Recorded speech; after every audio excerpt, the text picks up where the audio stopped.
Hello, I'm Robin Williams and I'm a property developer from Adelaide in South Australia. And I'm looking to find a way to answer some questions for some people. My husband and I started, investing in property about 20 years ago. We bought some buy and holds. I think it was 13 all up. We've sold a lot of those since and not kept them all.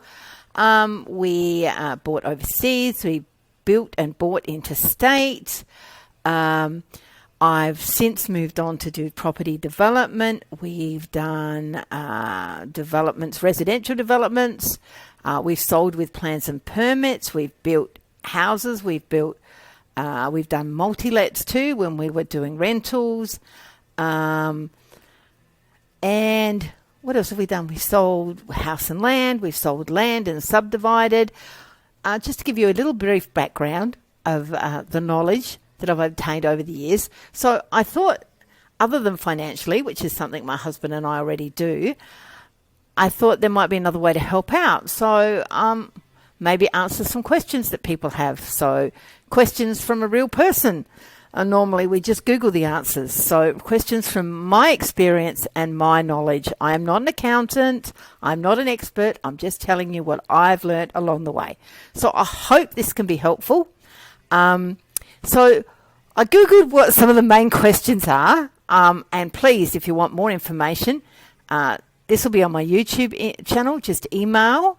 The email address will give you, and you can email in if you've got more specifics. But one of the main questions was, how do I get started in property? Well, I've just done another question that came from a wonderful young lady that I know called Hannah about how much money do I need to get started in property.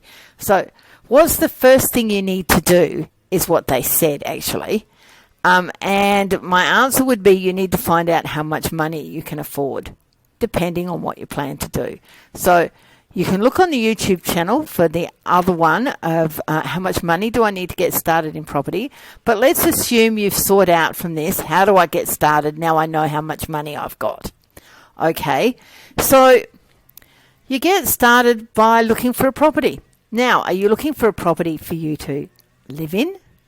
So you want to buy your home and live in it for a while, maybe add some value and then sell it and move on, make a profit? Or are you looking for a home for rental? So these two have two different answers. We'll take the question of you're looking for a property to live in. If you're looking for a home to rental, I will answer that next time. So you're looking for a property to live in. So you found out what you can afford to borrow, so you need to look in those suburbs. So do some Googling and look around what the medium sales prices are for certain suburbs, and then you know where you can afford to live. Okay? Once you've understood where you can afford to live, go to those suburbs, have a look, see which ones appeal to you most, or have a list of all of the suburbs you might be interested in. And now what you need to do is research. Research, research, research. You need to know what you need to be paying. So you go to lots of opens, you talk to lots of agents, you have a list of what you are looking for. Now, you need to be realistic. You're already doing your research. You need to know that if you want 3 bedrooms and 1 bathroom, what that's going to cost you. And double garage or a single garage. Can you afford that? Is that what's going to cost you? That's what you're looking for. Have you picked some specific areas? So you go to opens, you look at them, you follow the market, you follow the trend. Now, you went to this open 3 weeks ago. It's got sold now. So what did it sell for? The agent probably won't tell you till it's unconditional, but he can tell you within the range. You've seen exactly what's in that property. You know what state it's in. So you know this is what this is worth. This is what this is sold for. Once you've got a few of those, then you know what you should be paying in your area and what you should get. And you know when there's a bargain to be had. So it's very hard when you're buying your first home, but let's leave your emotions at the door, okay? We all want to purchase something that's beautiful and perfect, but really you're better off adding some equity. So you're better off buying the property that doesn't look as good, that you can make look good.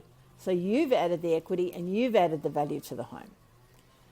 That's my opinion. I know it's hard when you're out buying because we all like nice, new, pretty, shiny things. But, properties that are often staged and got a coat of paint or two can sell for $20,000 more than something that isn't. You can put paint on that if you want to do it yourself for a few $1,000s, if you want to pay someone else for $5,000 or $6,000. So it's $15,000 you've already made. You're going to purchase your own furniture anyway, or you've got your own furniture. So what I'm saying is it's all about research. It's all about gaining the knowledge to know what you should be paying and to know when you've got a bargain. Because we make our money when we buy. If you're going to hang on to it for the long term, assuming you're in an area that's going to have some growth, and we've had a lot of growth in the Adelaide real estate market recently. Market's all about supply and demand, so you obviously want to be in an area where there's a demand. So that's the first thing you should do. How do you get started? You should get started with your research, and you should talk to agents. Now, you found something you want to buy. Should you be paying the price the agent asks you? Are you going to be disappointed if you lose it? What should you pay? Well, you know what it's worth. If you want to hold it for 20 years, if you end up paying a little bit more, does that really matter? If you want to move on quickly, make some equity, live in it, add some value, yes, it does matter what you pay. So this is a decision that's really up to you. What are you going to pay when you know what your value is? You need to go to the agent and put in an offer. Now, the agent's job is to get the most amount of money possible, and keep in mind, he gets paid a commission normally on the amount of money he gets. Get the most amount of money possible for his vendor, for the seller. He will be your best friend. You need to ask him questions like why are they selling and do they need to sell in a hurry, so that you can structure your offer according to the needs of the seller so that you look more attractive to the seller, assuming it's a hot market. If the market's not hot, well, then you've probably got more buying power. An agent doesn't want to know, he wants you to be ready to purchase. So assuming you've done your homework and you know how much money you can borrow, which I said we've answered that in another question, and then you present your offer for the price. He's going to try to get more money out of you. That's his job. Okay? Do you want to put your best foot forward first? Has he told you to put your best foot forward first? You have to gauge that depending on the agent. I personally never put my best foot forward first. Normally they come back to you.